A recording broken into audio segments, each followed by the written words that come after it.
myself to see a lot of you again. I know I haven't been around as much because I've had to be on campus, so I get a rare day where I don't have a class today. Nice to connect with some of you.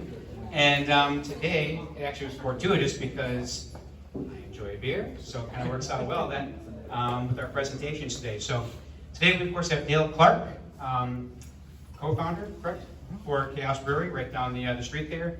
And then he also will do a second presentation for us, so we kind of get that double bonus for state brokers, correct? All right. First, I think we're going to talk about Chaos, right? Yeah, we'll do beer first. Great. And Dale is going to kind of go. He's got a projecting voice, so Yeah, if should I you use can't the quite mic? hear Are we good? You're good. Okay. yeah, take it away. All right, 1 million pints. So I wish it was beer, not coffee. But so as he said, I am Dale Clark. I'm one of the owners of Chaos Brewing Company. I have been to one of these. So for those of you who come regularly, this could be completely different than anything else because I don't know the full format. So we're just gonna go for it. Who and what we are. We are a 7-barrel brew house, tap room, and event space in the heart of downtown Joplin, Missouri. Why we are here to bring all kinds of people from all walks of life together in the same place to celebrate one common interest, beer. That is probably one of my favorite things about Chaos, is on any given day, you get people who would walk out the door and argue about something political or social or something else, but when they are at Chaos, they're enjoying beer, laughing together, having fun, and for some reason that is an atmosphere that we are able to create and enjoy. So that is something that I really appreciate. A little bit of history about where we are. We are in the Miles Block building. It was previously JB's Piano Bar, Trios before that. We signed the lease in June of 2019. I don't know if you guys follow events, but we opened July of 2020. So that was a little bit of a hurdle to get over. But when we signed the lease, that was 13 months before, and we were like, we have to figure out how to open. This building, 112 South Main Street, operates as our brewery and tap room. 116 South Main, I did a lot of homework. I have no idea what that building was. Also part of JB's at one point, for those of you who might have frequented JB's, that was the Boom Boom Room. Lots of, let's not give that away yet. This building now serves as our event space. The brewery process. This was a really cool illustration. So to give a very quick overview, you purchase grain of different types, sorts, colors. You mill it. It says it goes into the mash. Mashing is essentially making oatmeal. You let the grain sit in water, and the water absorbs the sugars from the grain. You then pull that water off of the grain, lautering, and then you move that into the boil kettle. The boil kettle is where you purify it. You will add hops. You can add other flavors. You can add fruits. That's also where, if you have a sour beer, a lot of people will do a kettle sour. So you'll keep it in the boil kettle. It won't actually be boiling, but you have to hold temperature for 12 to 24 hours, depending on what you're doing. From there, moves into, our boil kettle and whirlpool are the same thing. We're not too fancy. But whirlpooling is basically collecting a lot of the sediment into the center so that you can pull a cleaner liquid out of the boil kettle. So any hop sediment or fruit or additives that you throw in there, you're whirlpooling that to the middle so that you can pull off a cleaner liquid. This cool little old school furnace looking thing, basically cold water goes in one way, the hot wort is what it's called at that point, goes in the opposite way. You can cool it from boiling to room temperature or your yeast temperature. Yeast has to ferment at different temperatures, but you can cool it to your yeast temperature in roughly 20 seconds, which is a pass through your heat exchange. Then it goes into a fermentation tank. That is where sugar water becomes beer. That's where you put yeast. The yeast will then eat sugars and produce alcohol. That is also where you sometimes have what's called a secondary fermentation process, where you move it into a secondary, where you can again add fruit additives or other flavors. You can also move it into a secondary to mature or lager. where that is kind of a clarification process for a lager or a pilsner, those beers that come out just super clean, crisp, almost see-through. You then go into a filtering process. If you are a super large brewery, we do not do that. We just don't have the capacity for it at this time. But that would be just to even refine it more, to take out more particulate. We have a fairly good process that we're not super concerned about that at this point in time. If you get into major packaging, you have to filter, because if you take yeast into a can, it can create a bomb. So yeast will start fermenting in the can, and then your can blows. So essentially, we are not into distribution yet, so we do not have to worry about that. That is the brewing process, very short and summed up. Operation. As I said, we are a microbrewery. We have a 7-barrel system, which is roughly 217 gallons, which is what we can produce in one brew. We have 5 fermenters, so 5 times 217, we can have fermenting all at the same time. We have 4 bright tanks. Bright tanks are essentially serving tanks. So we have behind our wall, if you've been into Chaos, we have all of our taps. We have 4 217-gallon tanks in our walk-in cooler that we can serve directly to the wall. Typically, we keep our big seasonals or best sellers in those tanks, just because it saves on keg storage and space, and everything else also saves our employees' backs. So last year we produced 85 barrels in the 7 months we were open. This year so far, 155. So we are growing fairly quickly. Business is picking up. I was going to do the math of what 155 times 30 is, but that's a barrel is 31 gallons. So 155 times that is quite a few. In our tap room, we have seating for roughly 120. We have 21 taps, and as of 2 weeks from now, assuming everything is on schedule, it'll be the first time that we have all 21 taps filled with all our beer. No guest taps, no empty taps, no anything else. For a brewery our size, we have talked to other breweries and other brewers, and 21 taps is kind of insane. If you go into other breweries in the area, you'll see 8 to 15 taps a lot of the time. I don't know why we picked 21, but we did, so we're running with it, and it's kind of exciting to see that happen. In our tap room, we have quite a few events. One of our big events is we have weekly trivia.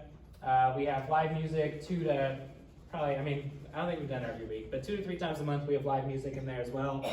We typically have live music for third Thursday, but we also have an art display every month. I don't know if you guys have seen anything in the Globe or on Facebook about Mitzi Starkweather's photography that she's put up in our tap room for this month, but it's super cool. You should come check it out.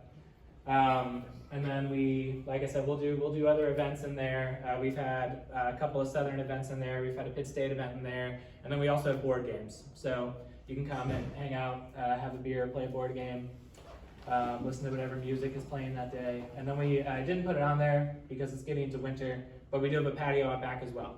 So we have a patio that meets up with our parking lot.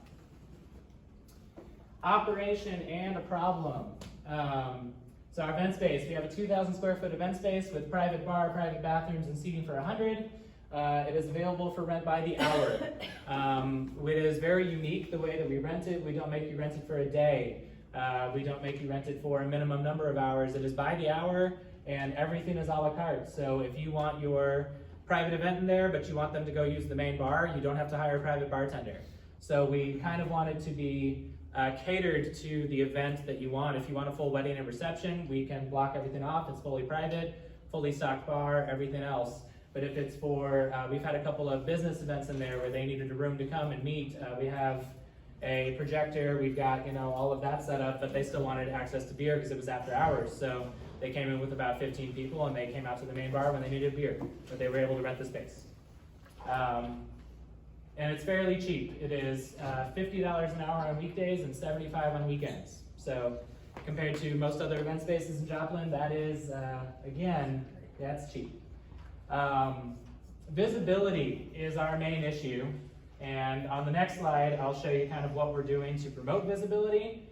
But I will go to events like we were at the Carl Junction Bluegrass Festival, we were at Beer Fest, and that's just in the past 2 weeks. And at both of those events, I had probably 10 or more people walk up to me and say, "Where are you?" "Oh, you guys are in Joplin. What's going on here?" We had Southern Fest, and at Southern Fest, the majority of people came up to me and said, "How long have you guys been here? When did you open? We didn't even know this was here." And so visibility is just a huge issue. And I know that part of that is 2020 with people wanting to stay inside and wanting to protect themselves and others and just not go out as much. But I feel like now we're to the point where I'm not sure how to drive that forward, because I feel like we're a very visible business. We have a super annoying sign on Main Street. I don't know if you guys have seen it. It's like Mardi Gras.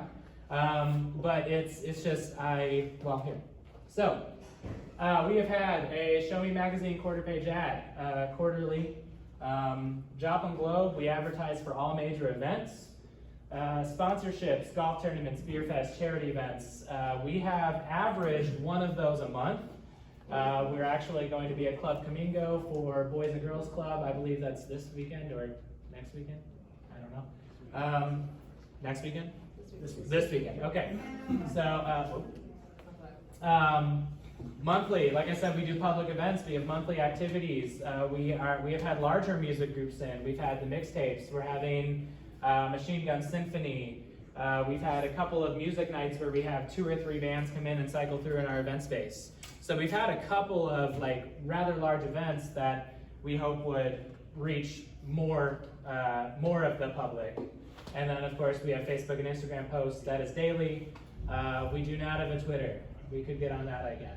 But, so that is what we're doing. Like I said, our biggest issue is visibility, and that's us. That's me.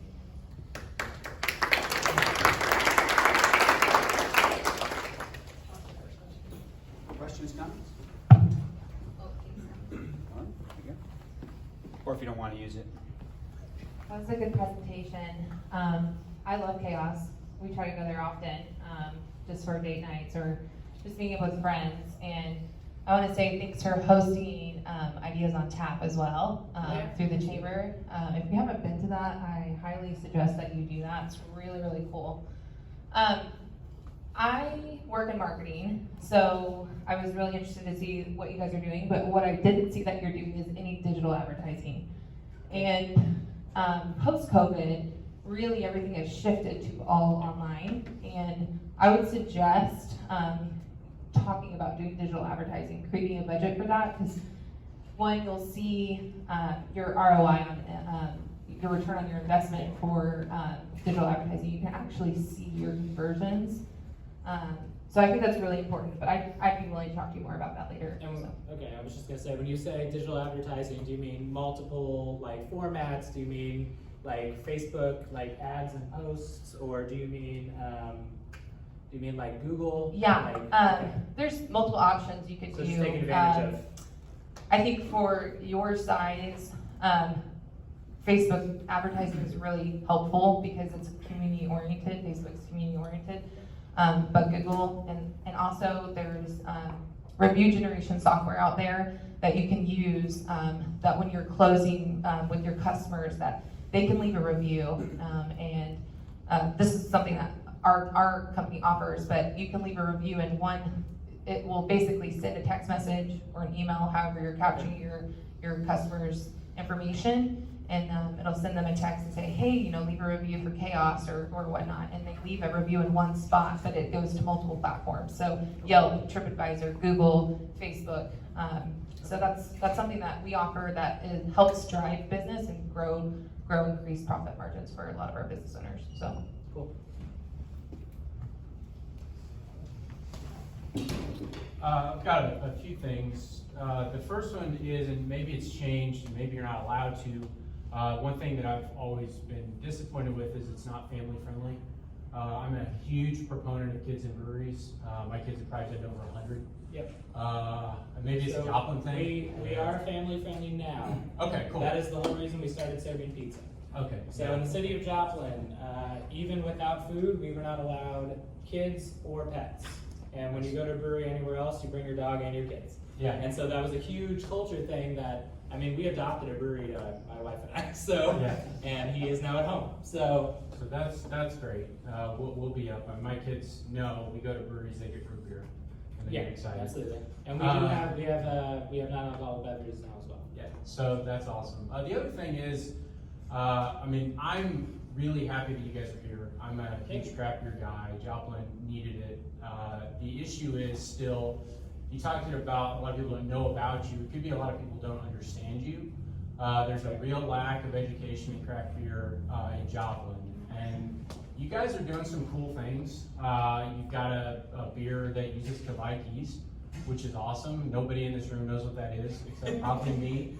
You just came out with a Brett beer that was an amber that I've heard of some red wilds, but I've not necessarily heard of an amber with Brett, so that's interesting. I look at the Facebook post for it, and there's no commentary. Yeah. So there's an opportunity there for you guys to make some videos and really explain what you're making and why you're making it. Okay. What is Kavaik? You know, there's a lot of brew houses that are converting their whole breweries over to it for efficiencies because it's awesome stuff.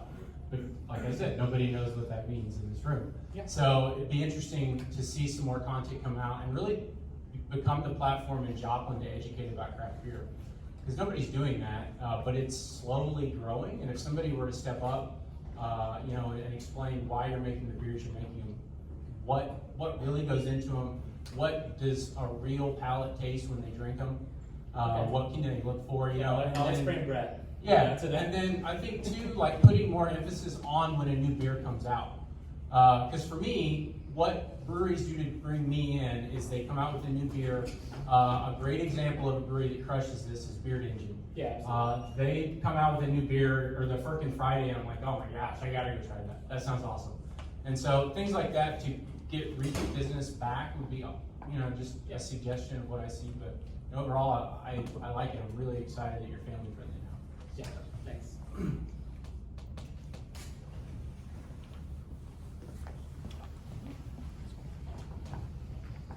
Also, to piggyback on those two delightful pieces of information, you also need to be on YouTube, making videos of what you do and actually showing them the process, just like you did just now, except now you have a prop in front of you that's actually the beer that they can see. Fair. So, yeah, that's my recommendation. Thank you. Yeah, I'd love to hear what's the story behind the name of the brewery and the logo. Okay, so the logo is actually, if you look up the symbol for chaos, it is a circle with arrows running out of it in different directions. So that is an actual symbol for chaos. I have told people I was going to start making up a story about the name, but I'm not going to. I'm just going to tell the truth. One of our business partners, we had a couple of different names in mind, and one of our business partners' wives was at Target and saw a wine brand named Chaos and threw it out to the group. And I am much more about the product and the image than like getting hung up on a name. So that is kind of the brand that we built it around, is just that name. And being that it is fortuitous for the year we opened and being in Joplin and having to jump over the barriers that Joplin put in our face and everything else, it worked out well. So, but I wish it was more inspiring, if I'm being honest. So, but Thanks for that. I think it's a good name, so yeah, thanks. So. I think you should even build on that too. Like obviously the name is important, like you know, and it's interesting. So you don't have to tell everyone the truth. Like, oh, we saw it on the map. Like you could definitely come up with like stories to go along with that. Like Absolutely. Visit us, break through the chaos sort of thing. So Yeah. I think that's important. Well, we have coined a sort of slogan that life is better with a little chaos now. So, and it's starting to be printed on our shirts and everything else. So. Or you can have people fill out stories about chaos and use those on websites to be able to have people share their stories and have involvement in the brand. We do that too. Something you may do is similar to like a wine tasting, have some sort of, use your event space and have some sort of a night of beer tasting. Promotional. Have a promotion, yeah, Yeah.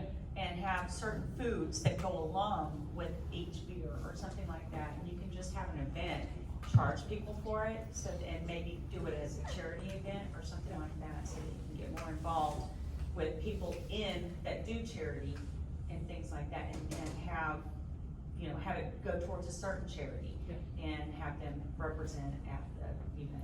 Luckily, that is something that has been thrown around, and it was not our idea originally, but we're partnering with the boardroom. They are getting ready to do they call it a board meeting, and it's like a big night. It's a limited amount of people, and we're now serving beer at that event to match some of the items on their boards. And so we've kind of talked about flipping that and doing something similar to what you're saying, but in our space. So one of my favorite breweries I've ever gone to is New Belgium. Okay. And my favorite thing that they do in New Belgium is while you're sitting in the brew pub, you've got postcards that they will mail out for you. So you just write to your friends while you're sitting there, and you give it to them, and they send out they will send the send out the postcard to whoever you address it to. Okay. So I mean, that'd be great for addressing it to people here locally. Obviously, New Belgium being Fort Collins is a little bit of a destination place, but you know, it'd be great you could encourage people to send it to folks locally, because I'm not sure you guys are a destination brewery just yet. No, we aren't. So, but anyway, that was one thought, and I'm blanking on my other thought, so I will pass the mic until I figure it out.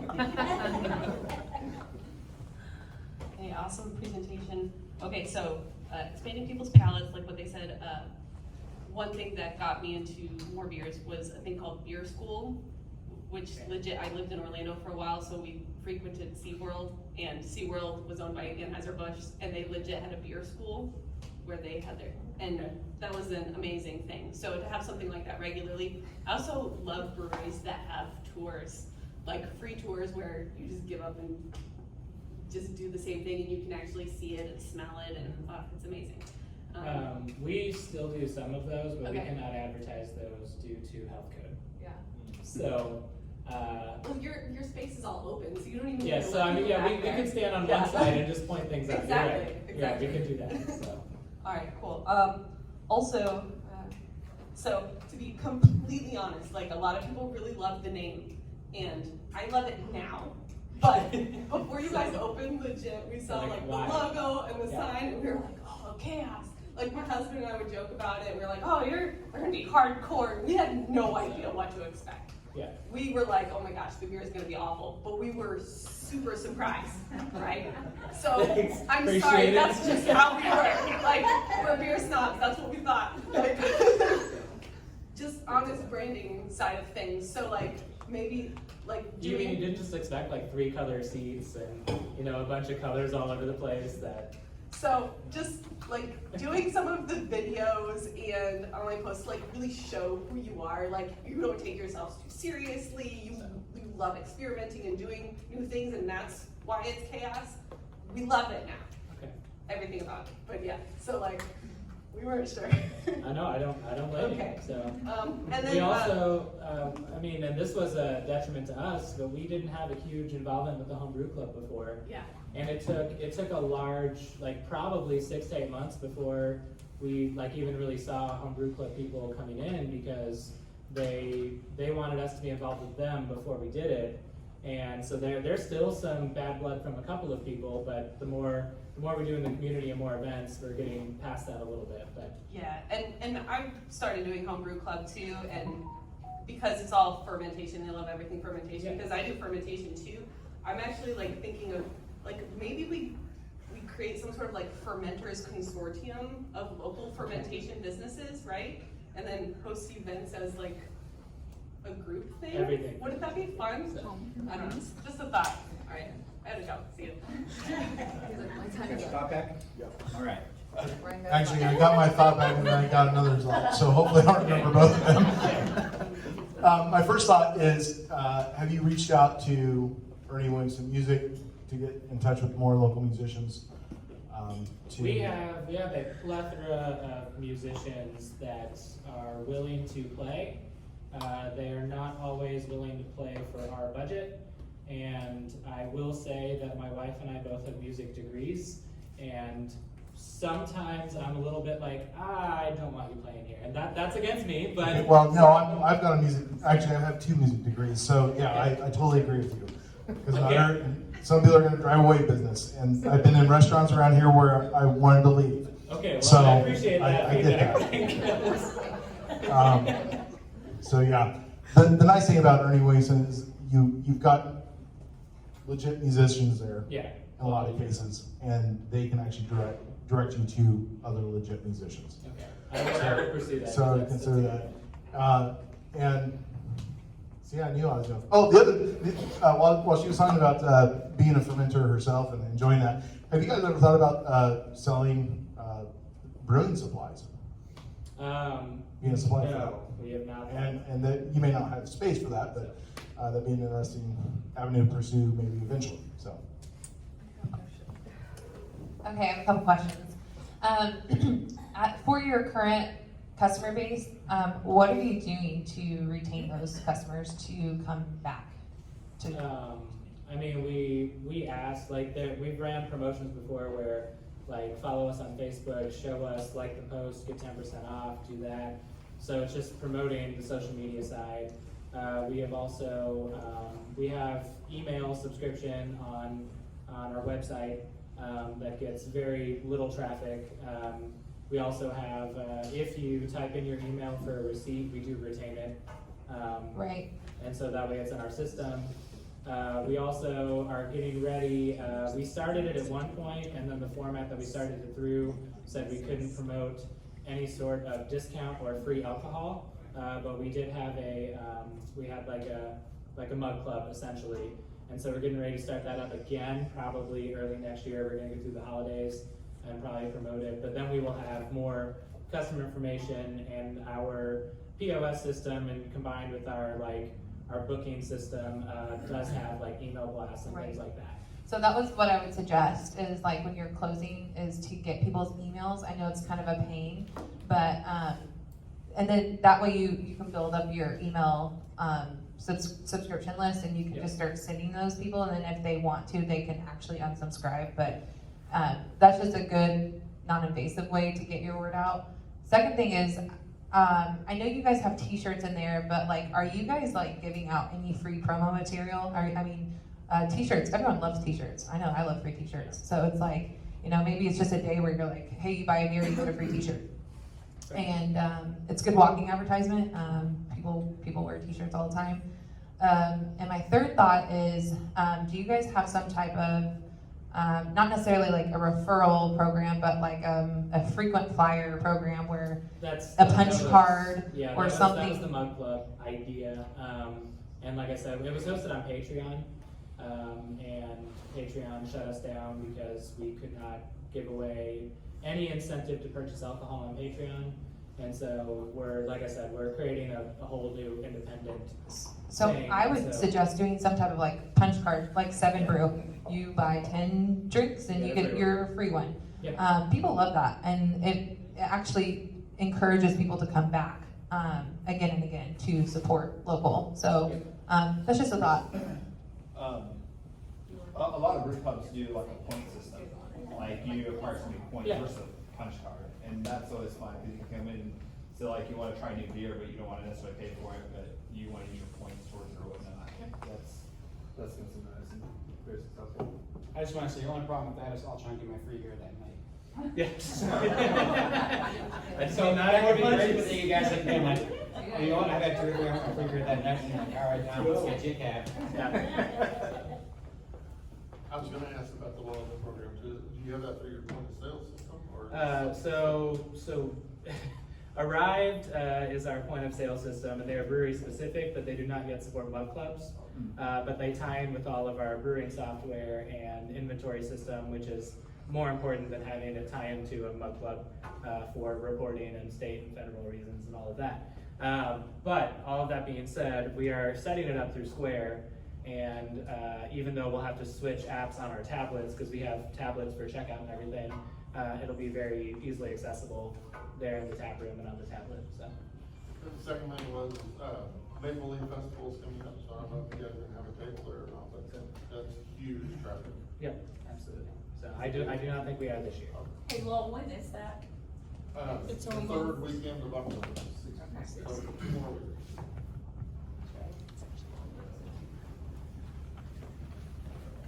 Dialogue.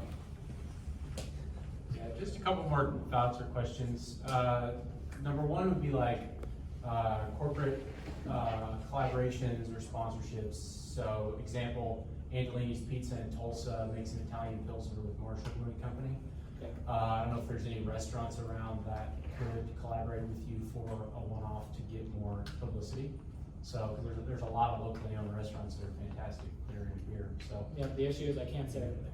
Yeah, so. Because Missouri won't let me. So, I mean, I have to go through a distributor, which again, we're working on that too, but Yeah. there's a lot of walls that we're trying to break through slowly but surely. Yeah, another thing that, I mean, once you get all the licensing in place, like I work for Flat Branch Home Loans. Okay.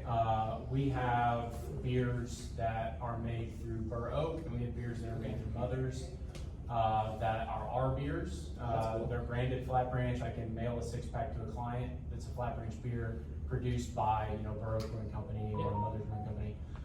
So on a more localized level, that could be cool in the future, just to continue to get the word out on those things. But even just an in-house collaboration would be interesting with somebody. One of the owners of, one of the local restaurants that has a good beer list, just bring them in and make a cool beer and advertise it that way. Because then they can push it out on their socials because they got to help make a cool beer, and that's fun. So. Oh, one more, and then we probably got to move on to the next. So in your marketing, do you guys focus more on the craft of what you're creating or the experience that is at Chaos? A little bit of both. So typically early on in the week is when we publicize events and other things, whether they're coming up that week or in the future. Wednesdays are typically promoting trivia, as well as if we have a new beer coming out that week. And then Thursday, Friday, Saturday are pertaining to kind of what is going on. A little bit of both. I mean, we'll talk about what you can do with the tap room, what we have there. We'll talk about the new beers coming out. We'll talk about what's happening. So it's organized chaos, but yes, it kind of early in the week is typically more event based, and then later on in the week is more beer and that moment based. Good. That's good to hear, because I am not much of a craft beer connoisseur, but I do enjoy it. And so for me, the experience is probably more important than the specific craft, because it's a lot of it's above my head. Gotcha. And so it's cool to hear you're doing both of those. I think in my mind, it probably operates more like, if you're looking at a sales funnel, the top of the funnel would be the experiences, and then as they continue with Chaos, maybe they learn more of the craft. Yeah, especially in this area. I agree. Yes. Absolutely. Thank you. So I'll just kind of say that to your issue about kind of the awareness, I think it's just a matter of time personally. I know a lot of guys, like I'm not from here originally, and I used to be the guy, I was always out at those tap rooms, those kind of places, right? And then when I kind of got here, I didn't really find those places, right? You guys were one of the first really, we're in this downtown area, and I almost kind of reprogrammed myself to go to the Macadoodles or whatever. I mean, I've got enough beer, wine, tequila, and whiskey to, for a small community, right? So yeah, and I know a lot of other guys that are in that same mindset. So I think it's a matter of time until the message gets out there. A couple of things. I think back to being a Clevelander, and there was this place called Brew Kettle, and they were starting up. And a couple of things they did, and it sounds like you're working on these, was the distribution side. So all of a sudden their beers were in the local beer stores. And because I see all these kids every Friday, and I'm sorry to say every Friday, I'm going to Macadoodles or somewhere to get myself a sixer, right? And they're buying those craft beers, right? You know, the kids with the skating t-shirts, they got the, the beanies and the long hair, right? Right? We were all those guys. But that kind of gets the name out there more, right? And it sounds like you're working on that. And then another thing that I'd mentioned, I don't know if you have the capacity, and that home brew, was how that one brewery, they could bring you in and you could kind of make your own, right? It was a 2-step process. And that really gets people really cool, really energized about that. And it kind of got to a culture. I like kind of like that brewing kind of culture and taproom culture. And then all of a sudden, within 5 years, that place had 3 places open, and like it's an hour just to get in there to even get a table. So obviously a little different size market, but just a couple things. Not sure what you have capacity for, what have you, but those are some things that I kind of saw in other markets I lived in. I'm sure you did as well. Yeah. In your time. So, and with that, we'll give Doug the last one on this, and then we'll move on to your other presentation. I'll be brief. I just want to thank you for what you're doing in downtown Joplin. I've known Dale for a long time, and the fact that we are a community that seems like we're on the cusp of something really cool, but we're still small. And we have a hard time sometimes getting franchises to take us seriously because they say, oh, you're 50,000 people, but we're actually 250,000 during the business hours. So that's a challenge we have. So the fact that you and your business partners have done this as a huge investment in downtown Joplin is commendable. And I knew you a long time ago. I knew that you had the entrepreneurial spirit in you before you started any businesses. And the fact that you've done that, and you're investing in this community, that's where we as a community can support you. So thank you for doing that. Thanks.